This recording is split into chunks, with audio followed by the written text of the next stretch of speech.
প্রিয় শিক্ষার্থী, আমরা সকলেই অবগত আছি ক্লাস 6, ক্লাস 7, ক্লাস 8 এবং ক্লাস 9, 10 এমনকি ক্লাস 11, 12-এও কম্পোজিশন আছে।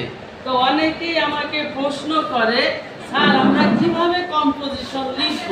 তো আজকে আমার এই ভিডিওতে আমি আমার সকল স্টুডেন্টসদের সাথে শেয়ার করতে চাচ্ছি কিভাবে কম্পোজিশন লিখতে হবে। কম্পোজিশন আর প্যারাগ্রাফ কিন্তু সম্পূর্ণ ডিফারেন্ট এবং কম্পোজিশনে কিন্তু অনেক মার্কস আছে, তোমরা হয়তো জানো। তো আমরা যখন কম্পোজিশন লিখব অবশ্যই আমরা নামটা লিখব। নাম লেখার পরে আমরা নিজের থেকে বা যেই টপিকে থাকবে ওই টপিকে আমরা 3 লাইন পারি, 4 লাইন পারি লিখে আমরা আরেকটু স্পেস রাখবো, অর্থাৎ ফাঁকা রাখবো। ফাঁকা রেখে আবার আমরা ওই টপিক সম্পর্কে 2-3 লাইন আমরা লিখবো, লিখে আমরা আবার ফাঁকা করব। ফাঁকা করে আমরা আবার এভাবে 3-4 লাইন পারি, 5 লাইন পারি, আমরা লিখতেই থাকবো।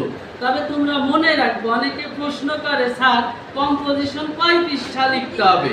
তবে আমি আমার স্টুডেন্টসদেরকে আমি সাজেস্ট করতে চাই, যেহেতু কম্পোজিশনে অনেক মার্কস, যেমন এখন 9-10-এ 20 মার্কস মানে 20 নাম্বার, তোমরা অবশ্যই সর্বনিম্ন 20 পৃষ্ঠা লিখবা।